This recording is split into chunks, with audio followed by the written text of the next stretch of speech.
خدا کا شکر ہے کہ اس نے ہمیں توحید پرست ہونے کے ناطے اس نبی کی امتی ہونے کا شرف عطا کیا کہ جس کو امتی ہونا انبیاء اپنے لیے باعث شرف اور فضیلت سمجھتے ہیں۔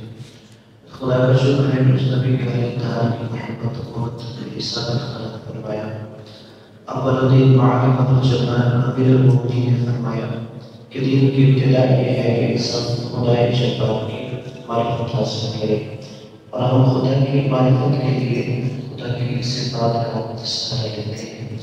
اللہ کی صفات میں سے اس کی ایک صفت یہ ہے کہ اللہ مقام نہیں رکھتا، یعنی ایسا نہیں ہے کہ ہم کہتے ہیں کوئی خاص جگہ ہے جہاں پر اللہ رہتا ہے، یا اللہ تبارک و تعالیٰ کے لیے کوئی خاص جگہ ہے جہاں پر اس کا تخت لگا ہوا ہے اور وہاں پہ اللہ تبارک و تعالیٰ قیام کرتا ہے۔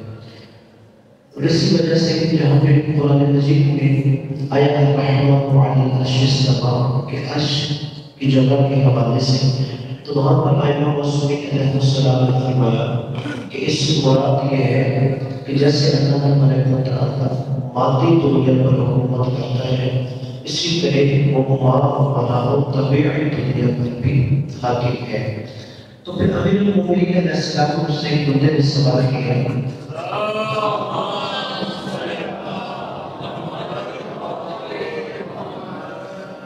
کہ جب اللہ کے لیے کوئی خاص جگہ نہیں ہے تو پھر کیا وجہ ہے کہ بندے دعا کرتے ہوئے اپنے ہاتھوں کو آسمان کی طرف اٹھاتے ہیں؟ جب اللہ کی جگہ پر موجود ہے تو پھر آسمان کی طرف ہاتھوں کو بلند کرنے کا کیا مقصد ہے؟ اس کے پیچھے کون سی واجب حکمت ہے؟ تو امیر المؤمنین نے فرمایا اس لیے مخلوق دعا کرتے ہوئے اپنے ہاتھوں کو آسمان کی طرف بلند کرتی ہے کہ چونکہ اللہ تبارک و تعالیٰ کی جو رحمتوں کے نزول کا موقع اور مصدر ہے وہ آسمان ہے۔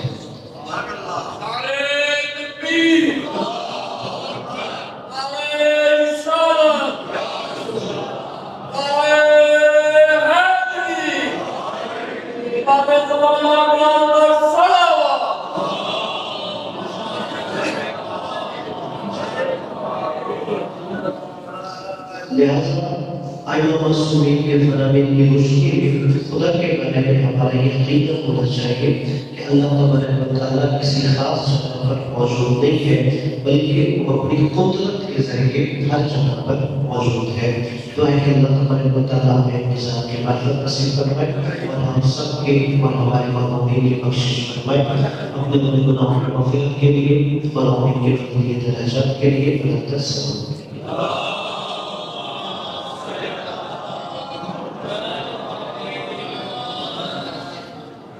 اگر اس ہفتے کی اسلامی مناسبت کے حوالے سے عرض کریں تو آج کا دن جو 9 رجب ہے یہ حضرت علی اصغر علیہ السلام کی ولادت کا دن ہے۔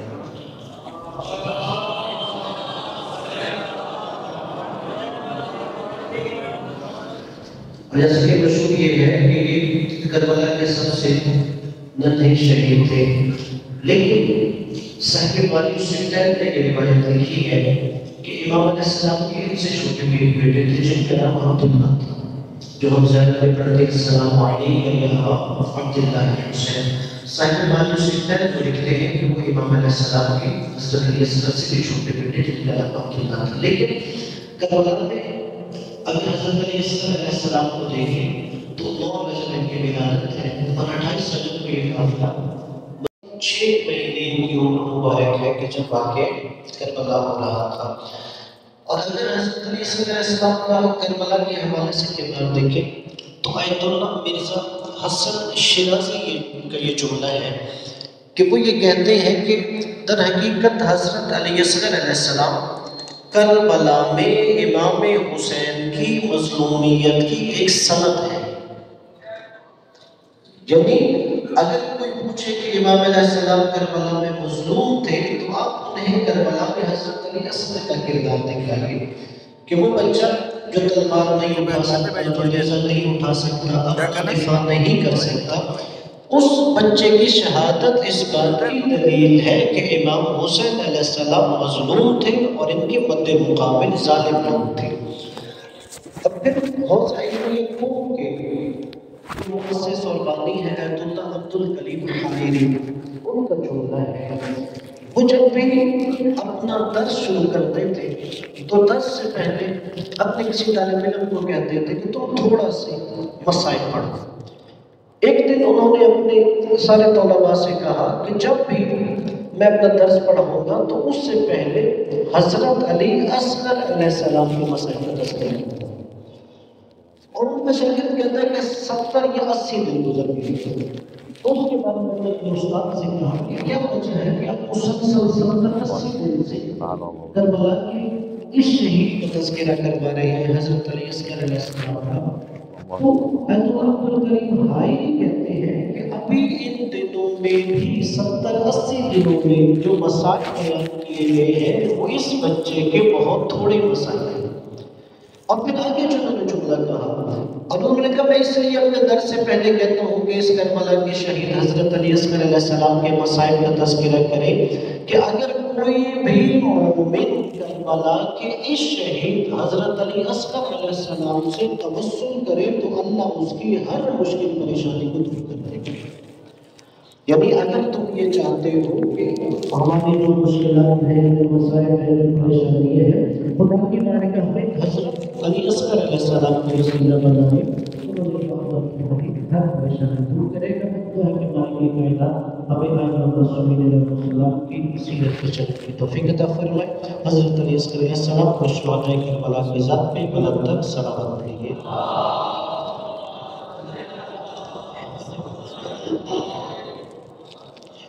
اور پھر اس ہفتے کی جو دوسری مناسبت ہے وہ کل کا دن جو 10 رجب ہے وہ ہمارے نویں امام حضرت محمد تقی جواد علیہ السلام کی ولادت کا۔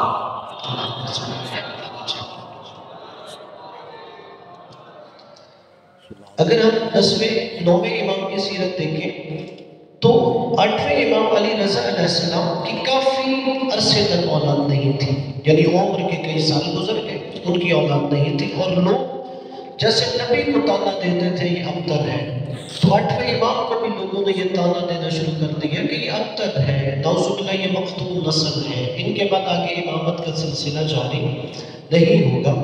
تو 8ویں امام نے کہا اللہ عنقریب مجھے ایک بیٹا عطا فرمائے گا جو تم لوگوں کا امام ہوگا اور اسی سے نسل امامت آگے بڑھے گی۔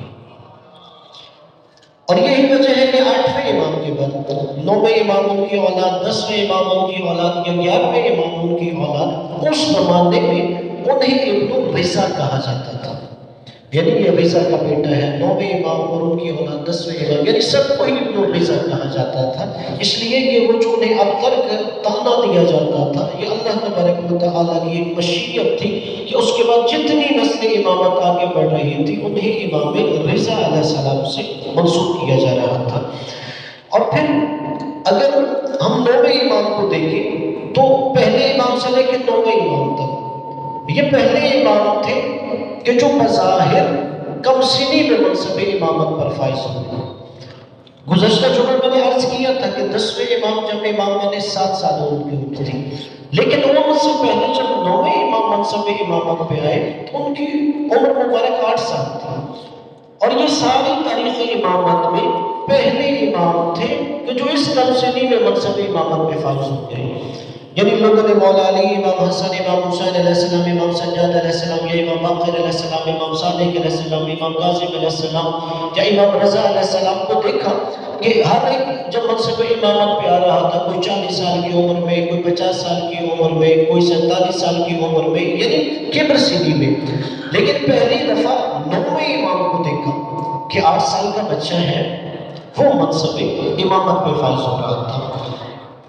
اور اس سے پہلے حضرت امام علی رضا علیہ السلام سے خود ان کے چاہنے والے سوال کرتے ہیں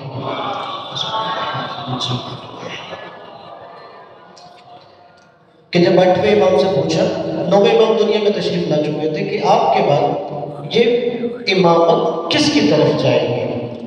تو امام علیہ السلام نے کہا ابو جعفر کی طرف۔ ابو جعفر 9ویں امام کا لقب ہے۔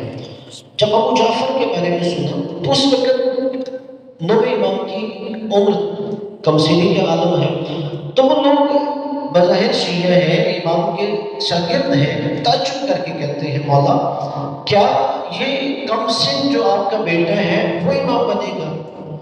تو امام علیہ السلام نے فرمایا تمہیں اس بات میں تعجب کیا ہے، جب عیسیٰ نبی بنے تھے وہ ان سے بھی کم سن تھے،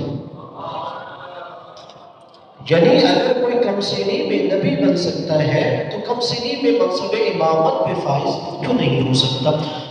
اور یہی وجہ ہے کہ قرآن مجید سے 2 آیت اس بات کی دلیل ہے کہ منصب نبوت یا منصب امامت عمر کی محتاج نہیں ہوتی۔ پہلی آیت حضرت یحییٰ علیہ السلام کے بارے میں ہے کہ جب اللہ نے کہا یا یحییٰ خذ الکتاب بقوة وآتیناہ الحکم صبیًّا، کہ ہم نے کہا یحییٰ اس کتاب کو تم مضبوطی سے پکڑ لو، اور ہم نے یحییٰ کو بچپنے میں حکمت عطا فرمائی۔ اور کہتے ہیں وہاں پہ وآتیناہ الحکم صبیًّا، وہاں پہ حکمت سے مراد نبوت ہے کہ ہم نے بچپنے میں یحییٰ کو نبی بنا دیا تھا۔ اور دوسری آیت سورہ مریم کی ہے کہ جب حضرت عیسیٰ علیہ السلام دنیا میں آئے تو جناب مریم سلام اللہ علیہا نے چپ کا روزہ رکھا۔ یہ اس شریعت میں جائز تھا، شریعت اسلامی میں چپ کا روزہ حرام ہوتا ہے۔ جب لوگوں نے آگے جناب مریم سے پوچھا ما کان ابوک امرأ سوء ما کانت امک بغیہ، کہ مریم نہ تمہاری ماں نعوذ باللہ بد کردار تھی نہ تمہارا باپ بد کردار تھا، تو یہ بچہ کہاں سے آیا؟ تو جناب مریم نے چپ کر روزہ رکھا تو انہوں نے بچے کی طرف اشارہ کیا۔ تو جناب عیسیٰ علیہ السلام جو گہوارے میں تھے تو انہوں نے کہا، سورہ مریم کی آیت ہے انی عبد اللہ آتانی الکتاب وجعلنی نبیا، میں اللہ کا بندہ ہوں، کتاب لے کے آیا ہوں اور نبی بن کے آیا ہوں۔ یعنی اگر کم سنی میں یحییٰ نبی بن سکتے ہیں، حضرت عیسیٰ علیہ السلام کو منصب نبوت عطا ہو سکتی ہے، تو اللہ اسی طرح کم سنی میں امامت بھی عطا کر سکتا ہے۔ اب جب حضرت امام محمد تقی جواد علیہ السلام منصب امامت پہ آئے، صلی اللہ علیہ امام کے ساتھ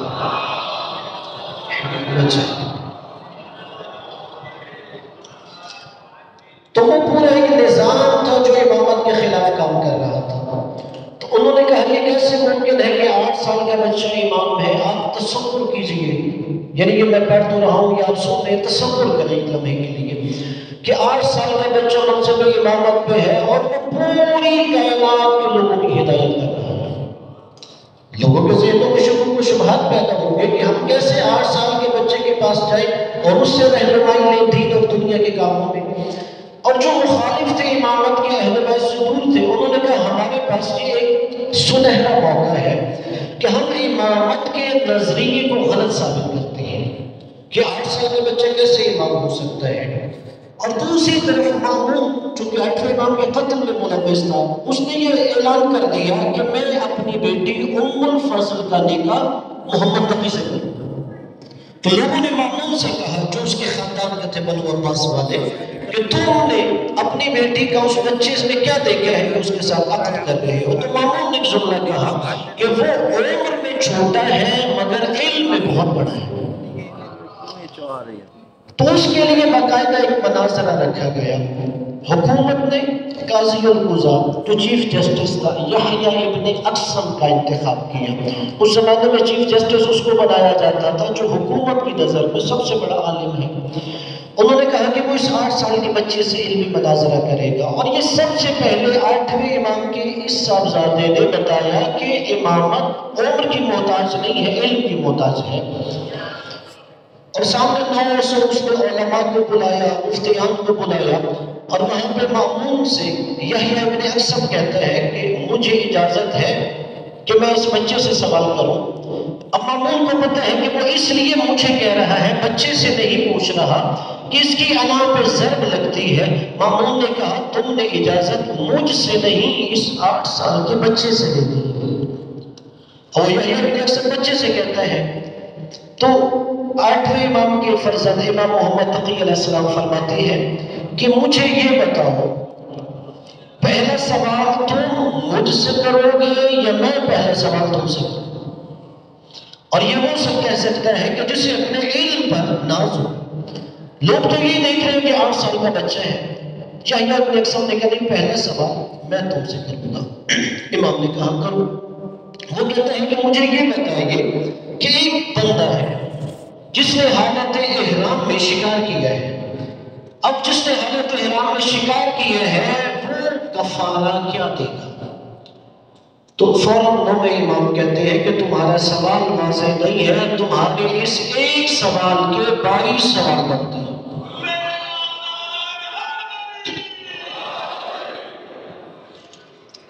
اب وہ قاضی القضا چیف جسٹس تعجب کرتا ہے کہ کیسے میرے ایک سوال کے 22 سوال بنتے ہیں۔ امام نے کہا تم نے صرف یہ پوچھا ہے کہ ایک بندے نے حالت احرام میں شکار کیا ہے، اس پہ کفارہ کیا واجب ہے؟ امام نے کہا تم یہ بتاؤ کہ جس نے حالت احرام میں شکار کیا ہے وہ مرد شکار کر رہا ہے یا عورت شکار کر رہی ہے؟ وہ آزاد شکار کر رہا ہے یا کوئی غلام شکار کر رہا ہے؟ وہ بالغ نے شکار کیا ہے یا نابالغ نے شکار کیا ہے؟ اس نے دن میں شکار کیا ہے یا رات میں شکار کیا ہے؟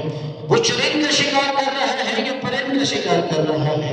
پھر وہ چھوٹے جانور کا شکار کر رہا تھا یا بڑے جانور کا شکار کر رہا تھا؟ اس نے پہلی دفعہ شکار کیا ہے یا اس سے پہلے بھی شکار کر چکا ہے؟ وہ شکار کرنے کے بعد نادم اور پشیمان ہے یا ابھی بھی اپنے کام پر مصر ہے؟ امام نے کہا تمہارا سوال واضح نہیں کہ وہ جو شکار کر رہا تھا وہ حدود حرم کے اندر کر رہا تھا یا حدود حرم کے باہر شکار کر رہا تھا، اور اس نے جو احرام پہنا ہوا تھا وہ حج کا احرام پہنا ہے یا عمرے کا احرام پہنا ہے؟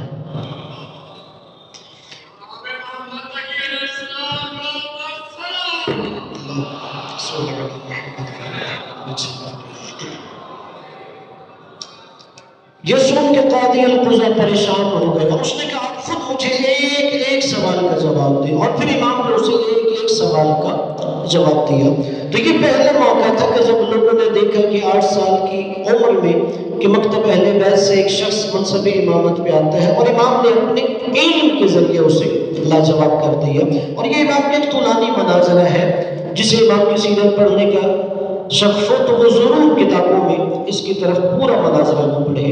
اور پھر امام علیہ السلام کا ایک فرمان ہے، امام علیہ السلام نے فرمایا کہ لوگ اپنی طبیعی وفات سے اتنے نہیں مرتے جتنے گناہوں کی وجہ سے مرتے ہیں۔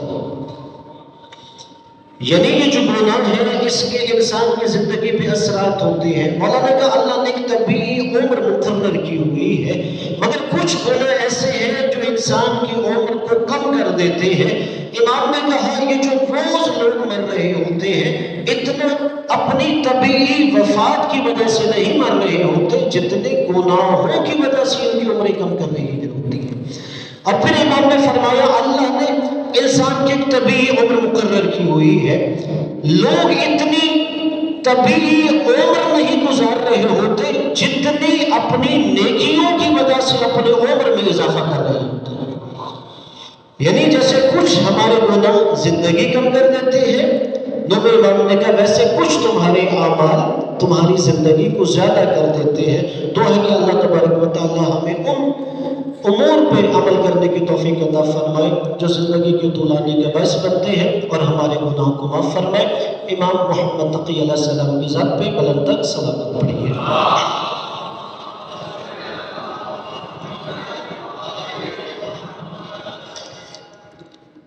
اور پھر جیسے کہ 13 رجب امیر المومنین علیہ السلام کی بھی ولادت کا دن ہے، اور امیر المومنین علیہ السلام کی ولادت کا جو ایک اعجاز ہے، جیسے دیکھا جائے کہ جو اللہ نے پہلے نبی حضرت آدم علیہ السلام کو دنیا میں آنے کے لیے خاص اہتمام فرمایا تھا، ویسے ہی پہلے امام مولا کائنات کے دنیا میں آنے پہ خاص اہتمام فرمایا تھا۔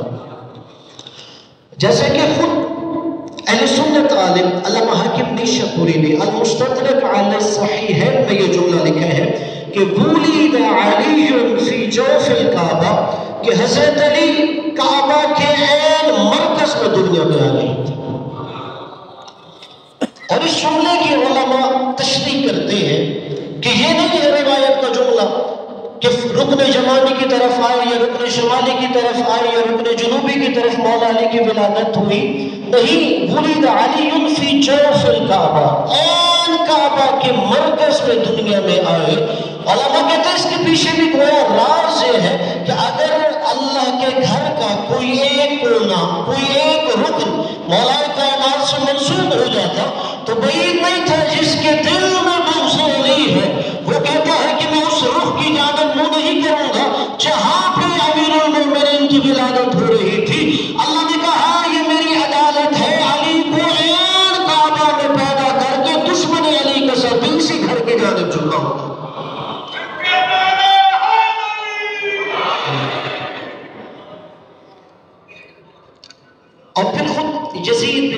جب یہ روایت کرتا ہے، وہ کہتے ہیں میں جناب عباس بن عبد المطلب جو مولا علی کے بھی چچے ہیں، رسول خدا بھی چچے ہیں، کہتے ہیں ان لوگوں کے ساتھ ہم بیت اللہ کے قریب بیٹھے ہوئے تھے کہ اچانک ہم نے دیکھا جناب فاطمہ بنت اسد آئی اور انہوں نے دعا مانگی کہ اے بار اللہ میں تجھ پہ ایمان رکھتی ہوں، میں تیری کتابوں پر بھی ایمان رکھتی ہوں، میں تیرے رسولوں پر بھی ایمان رکھتی ہوں، میں اپنے جد جناب ابراہیم علیہ السلام پر ایمان رکھتی ہوں کہ جس نے یہ گھر بنایا ہے، بار اللہ تجھے اس کا واسطہ اور جو بچہ مجھے بطور امانت عطا کیا گیا ہے تجھے اس کا واسطہ ہے کہ مجھ پر اس مشکل کو آسان کر دے۔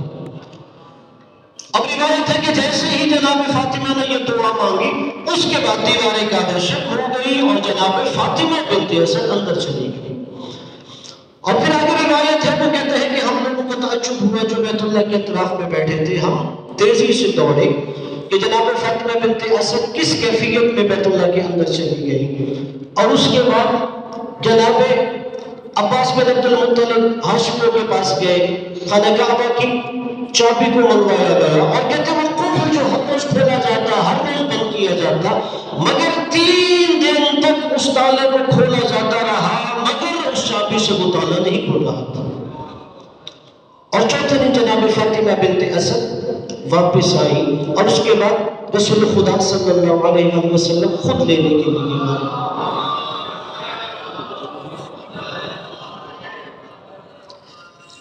اور جناب فاطمہ بنت اسد نے ایک جملہ کہا کہ جب سے یہ بچہ دنیا میں آیا ہے تو اس بچے نے کچھ کھایا پیا نہیں۔ تو رسول خدا صلی اللہ علیہ وسلم نے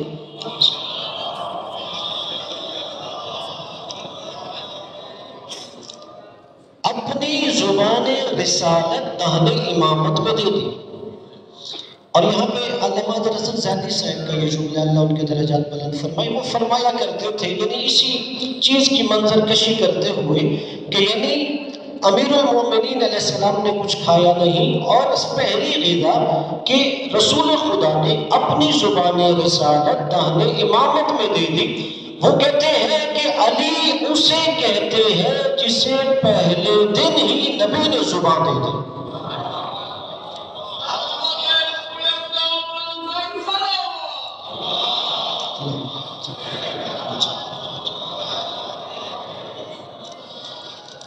اور پھر جب کہا کہ ابھی بچے نے آنکھیں نہیں کھولی اور جیسے ہی نبی کے ہاتھوں پہ آئے تو امیر المومنین کی آنکھیں کھل گئی۔ وہ کہتے ہیں پھر نبی کسے کہتے ہیں، یعنی کہا علی اسے کہتے ہیں جسے پہلے دن رسول نے زبان دے دی، اور کہتے ہیں جیسے ہی نبی کے ہاتھوں پہ آئے مولا علی کی آنکھیں کھل گئی۔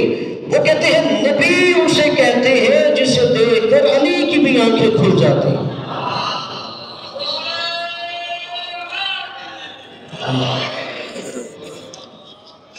اور دعا ہے کہ اللہ تبارک و تعالی ہمیں مولا کائنات کی سیرت پہ عمل کرنے کی توفیق عطا فرمائے اور ہم سب کو خاتمہ بالایمان فرمائے۔ بسم اللہ الرحمن الرحیم۔